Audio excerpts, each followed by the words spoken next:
Coming up on Arirang News. South Korea's current account surplus extended for the 8th month in a row in December on the back of a stronger growth in exports led by semiconductors and automobiles. Russia's ambassador to North Korea says there could be another nuclear test by the regime because of the U.S.'s provocations. Ahead of Putin's possible trip to Pyongyang, South Korea holds talks with China and Russia. Ahead of the 2024 general election, this week is the last chance for some 2 million Koreans living overseas who are eligible to vote to register so they can cast their ballots. We take a look at how it's done and the significance.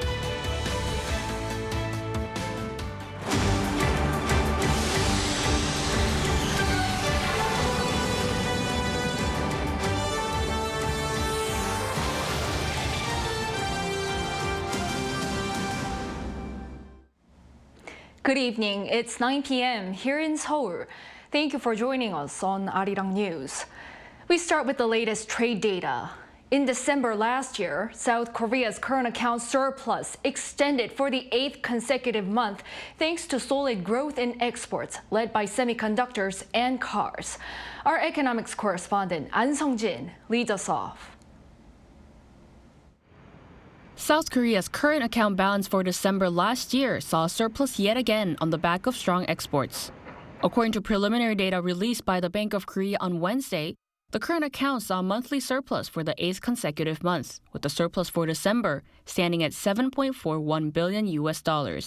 This is mostly due to improving exports, which grew 5% compared to a year earlier as the value of semiconductor exports jumped. Auto exports also continued their upward trend with an on-year increase of 19.2%. Though exports to EU and China dropped, shipments to US and Southeast Asia were both up. As demand for electric vehicles dropped, automobile and mechanical product exports to the EU fell. Exports to China declined as manufacturing plants moved to Vietnam. With investment in batteries increasing in the US, exports to the US are expected to rise. The strong performance of exports and the falling imports led the goods account to also see a surplus of $8 billion in December. The services account, which tracks the inflow and outflow of business services, tourism, and transportation, posted a $2.54 billion deficit due to fewer tourists from Japan. For the year 2023 as a whole, the current account surplus stood at $35.49 billion, nearly $10 billion higher than the year before. The official noted that the positive trend will continue next year. In 2024, the expected current account surplus is $49 billion, and it is $59 billion in 2025 as the IT industry recovers and maintains its strong performance. An Sung-jin, Arirang News. And rebounding chip exports have eased the economic slowdown due to a sluggish domestic spending.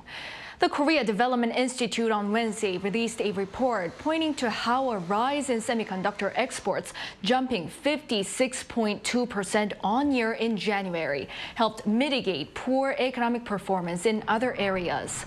The country has been grappling with high interest rates, which turn back customers from buying goods and using services. The think tank also warned that the conflict in the Middle East was an economic risk factor that could contribute to oil price hikes going forward. Battery use for EVs worldwide grew in 2023, despite the recent slowdown in growth of the electric vehicle market. According to market research company SNE Research on Wednesday, the amount of energy held by batteries for EVs registered around the world grew by more than 38%. While the combined market share of South Korea's top 3 battery firms fell in 2023, overall use of their batteries continued to grow year on year with rising sales of new vehicle models. Notably, LG Energy Solution ranked 3rd overall for annual battery use growth, coming in behind China's CATL and BYD. Now we focus on another critical issue in Korean society. The country's chronically low birth rate has been making headlines for quite some time, prompting authorities to come up with more measures. As our Park Gun reports, people have issues of their own when it comes to starting or maintaining a family. Take a look. South Korea is quickly becoming known for its aging population, with the number of new births recorded on a downward trend. According to data from Statistics Korea, the total fertility rate in 2022 was 0.78.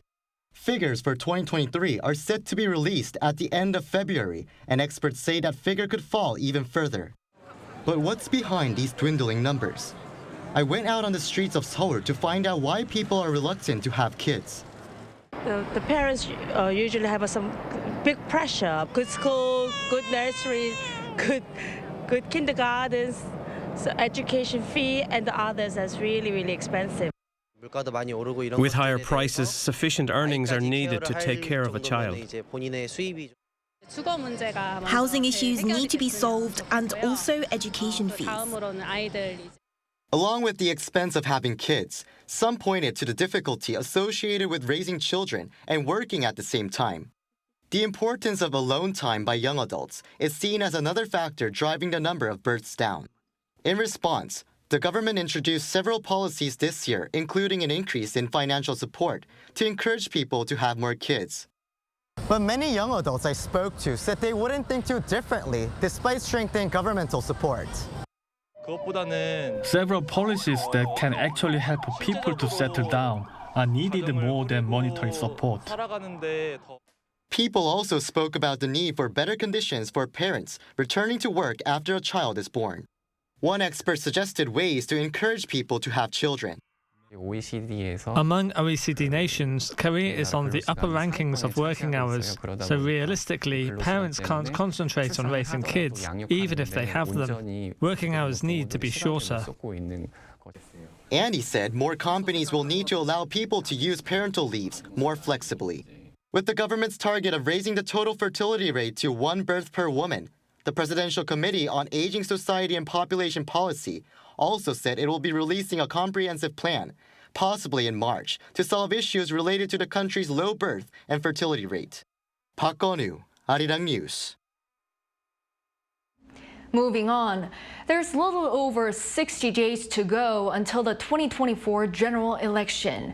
And this week is the last chance for some 2 million Koreans living overseas who are eligible to vote to register so they can cast their ballots. Our National Assembly correspondent Lee Si-ho explains its process and the significance. Overseas Koreans earned the right to vote in 2012 after filing a petition to the Constitutional Court. Now, Korean citizens without a permanent address in Korea can vote for proportional representatives in the Assembly. Those with a permanent address may vote for both proportional and regional lawmakers. They can cast their vote at selected diplomatic offices or alternative locations. Voters must register no later than 60 days before the actual voting day here in South Korea. Then, voting will open for 6 days anytime between 14 to 9 days before the election day. But in the general and presidential elections since 2012, only about 10% of the total eligible overseas voters registered to vote. Of those, only 28% showed up to vote in past general elections. There are practical constraints in overseas voting. Mail-in voting is not available, and polling stations are far away from where people live. There are also inconveniences in the voting process due to limited space, and also during voter registration. But the National Election Commission is doing a lot to support its voters. It's installed an overseas election commission in diplomatic offices and dispatched attachés to help the voting process. We are actively promoting overseas voting through local Korean media and Korean communities. The U.S. Embassy in Washington, where I am, is accepting many registrations until the last minute. Registering online is the most convenient method, so we ask those overseas who haven't registered to vote to do so on the NEC website or by other methods by February 10th. Meanwhile, rival lawmakers are strongly encouraging overseas Koreans to go out and cast their votes.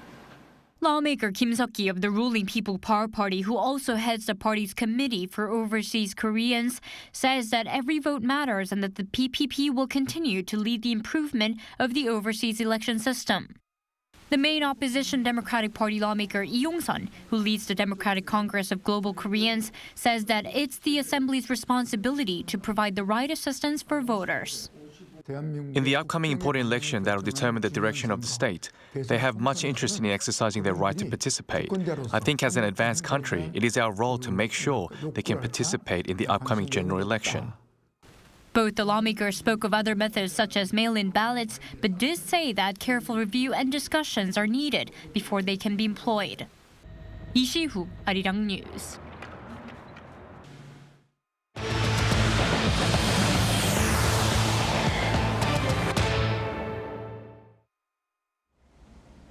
Russia's ambassador to North Korea says there could be another nuclear test by the regime should the U.S. continue its provocations. Also mentioned was preparations being made for Russian President Vladimir Putin's potential trip to Pyongyang in the near future. Our Kim Jong-sil has this report.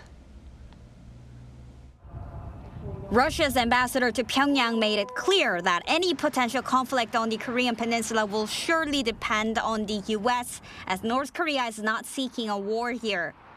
In an interview with Russian news agency TASS on Wednesday, Ambassador Alexander Matsugarov said Pyongyang may decide to conduct a seventh nuclear test if the U.S. continues to, quote, take provocative steps in the region. The Russian envoy recounted North Korean leader Kim Jong-un's remarks at the regime's Supreme People's Assembly meeting back in January. There is no reason for us to opt for war. Therefore, we have no intention of unilaterally going to war. But if it does become a reality, we will never try to avoid it. Ambassador Matsugarov added that if U.S. provocations against the North continue, such as, quote, U.S. Air Force strategic bombers continue to fly over the peninsula, the North Korean leadership may as well decide to conduct a new nuclear test for the sake of further strengthening of its defense capabilities. He noted the responsibility for such unwelcome developments will, quote, lie completely with Washington and with Seoul too, even though he admitted that little depends on the South Korean side. Regarding Russian President Vladimir Putin's planned visit to Pyongyang, the envoy said one of the documents to be signed between the leaders of North Korea and Russia was being prepared, adding that it's an agreement on mutual trips by citizens between North Korea and Russia. He did not, however, specify a timeline for Putin's visit. With growing interaction, the New York Times reported on Tuesday that Russia has allowed a partial release of frozen North Korean assets and may be helping Pyongyang with access to Russian banks. Kim Jong-sil, Arirang News. And against this backdrop, South Korea holds talks with China and Russia, discussing an array of issues, including North Korea. Our Bae Eun-ji explains complicated diplomacy surrounding the Korean peninsula. Almost about a month after South Korea's new foreign minister Cho Tae-il was appointed, he spoke on the phone with his Chinese counterpart Wang Yi for the first time. During the 15-minute call on Tuesday evening, Wang invited Cho to visit Beijing to develop bilateral relations further. In response, Cho agreed to schedule a visit via diplomatic channels at a time that's convenient for both sides. The two also agreed on the importance of managing supply chain stability and decided to seek new sources of development through deepening bilateral trade and investment.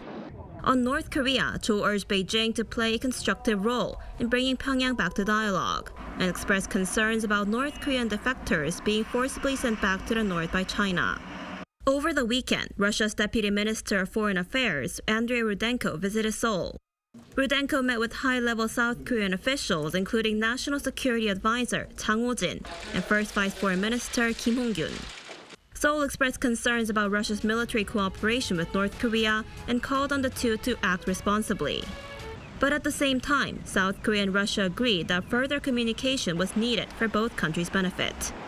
It's been a while since a Russian official has traveled to South Korea. In fact, it's the first time since President Yoon Suk-yeol took office in May 2022. This recent contact shows both countries' commitment to managing bilateral relations and preventing them from worsening, but challenges still remain. Watchers say the ongoing momentum for dialogue between the two countries is crucial ahead of Vladimir Putin's possible visit to North Korea after the Russian presidential election in March. 배은지, Arirang News. Details of arms deal between South Korea and Saudi Arabia that was sealed last November were disclosed earlier this week. The two countries penned a memorandum of understanding to bolster defense partnership on the sidelines of the World Defense Show in Riyadh. Our Lee Eun-hee reports. South Korea has announced a deal to export to Saudi Arabia 10 M-SAM-2 mid-range surface-to-air missile batteries. According to Seoul's defense ministry on Tuesday, the deal, worth some 4.2 trillion Korean won, or $3.2 billion was sealed last November between South Korean defense firm LIG Next-1 and the Saudi Arabian Defense Ministry. The M-SAM-2, known locally as Cheongcheong-do missiles, are a core weapon system of Korea air and missile defense. The so-called Korean Patriot uses hit-to-kill missiles capable of intercepting incoming missiles at an altitude of 30 to 40 kilometers. The advanced technology system includes simultaneous engagement of multiple targets, high mobility with canard and side jet thrusters, and direct targeting with a power-enhancing warhead. This is LIG Next-1's second export deal, as it previously signed the deal with the United Arab Emirates in 2022. Tuesday's announcement comes as South Korea and Saudi Arabia have agreed to further strengthen their defense cooperation. As part of this week's visit to the Middle East, South Korea's Defense Minister Shin Won-sik met with Saudi Arabia's Defense Minister on Sunday in Riyadh. The two sides signed the Memorandum of Understanding to establish a joint committee to cooperate in research and weapons development in the mid to long term. On Tuesday, Shin visited Qatar and signed an MOU on furthering the two countries' defense and arms cooperation in light of the 50th anniversary of their diplomatic relations this year. Lee Eun-hee, Arirang News. Moving on to the situation in Ukraine. At least 3 people were killed in Russian airstrikes that took place on Wednesday morning. Ukrainian President Volodymyr Zelensky said via the Telegram messaging app that 2 people had been killed in the capital Kyiv, with more than 10 injured. Local authorities reported that 1 person was killed in Mykolaiv, southern Ukraine. The Ukrainian Air Force put the whole country under air alert at around 6 a.m. Kyiv's mayor said the Russian missiles damaged power lines and left some households without electricity. In the Middle East, peace mediators claim Hamas has shared a largely favorable response to the latest framework for truce in return for hostages. Lee Seung-jae has the latest. Qatar says Hamas has given a generally positive response to a proposed truce deal with Israel, as the militant group reiterated its call for an end to the Israeli assault on Gaza. According to Qatari Prime Minister Sheikh Mohammed Al Thani, Hamas had a positive response to the proposed deal being brokered by the U.S., Qatar, and Egypt, but did not provide further details. Hamas said in a statement that its leadership had reviewed the ceasefire deal with a positive spirit, including details of securing relief and shelter, reconstruction, the lifting of a 17-year-old crippling siege, and the completion of the prisoner exchange process. U.S. Secretary of State Antony Blinken, who is once again in the Middle East, will meet with Israeli officials and discuss the proposed truce deal. Meanwhile, Israel Defense Forces spokesman Daniel Hagari said Tuesday that more than $150 million were transferred from Iran to the militant group, adding the funds were utilized by Hamas to sustain its operations underground. Hagari also underscored the implications of Iran's support for terrorism, adding it may extend beyond the Middle East region. Updating on the Israeli hostages held by Hamas, the spokesman said that 31 of the hostages held in Gaza are confirmed to have died. Israel has said 136 hostages are still being held in Gaza. With the armed conflict between Israel and Hamas now spanning 4 months, the UN says Israel's evacuation orders in the Gaza Strip now cover 2/3 of the territory.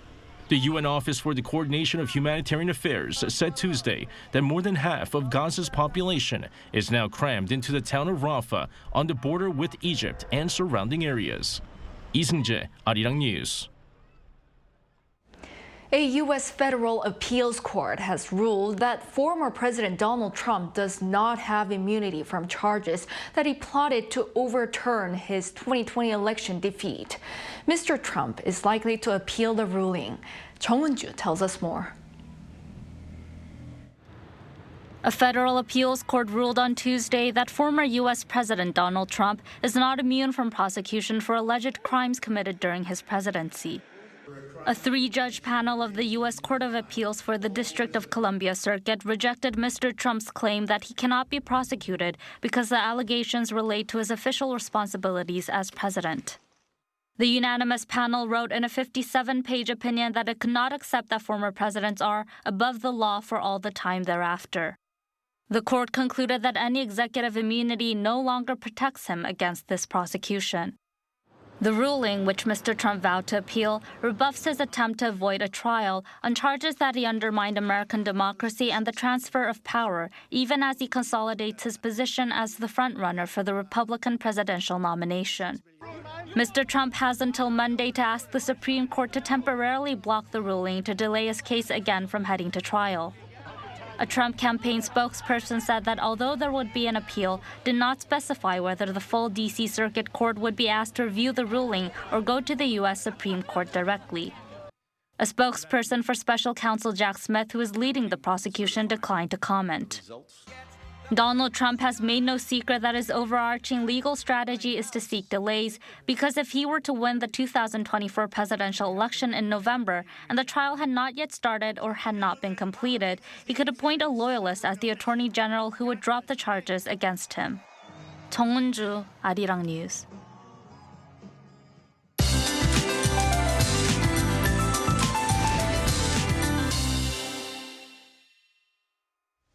Relatively mild weather continued throughout the day with cloudy skies around the country.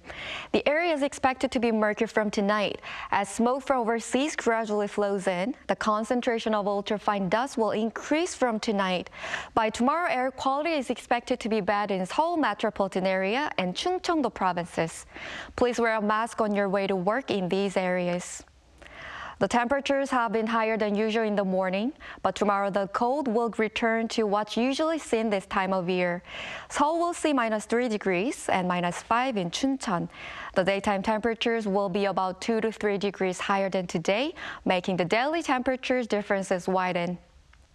Looking at the morning temperatures, Daejeon will start off at -4, Gwangju and Daegu -2 degrees. Daily highs will move up to 6 in Seoul, 10 in Gyeongju and Busan. There's no need to worry about major cold during this Lunar New Year holiday, which is coming up this weekend. That's all for Korea. Here are the weather conditions around the world.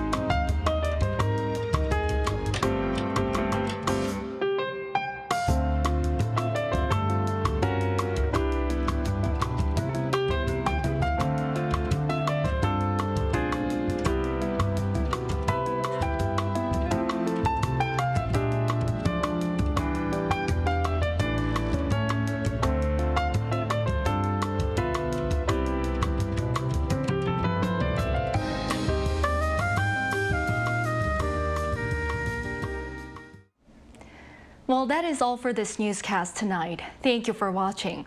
We'll be back at 10 p.m. with the AI headline news. Good night.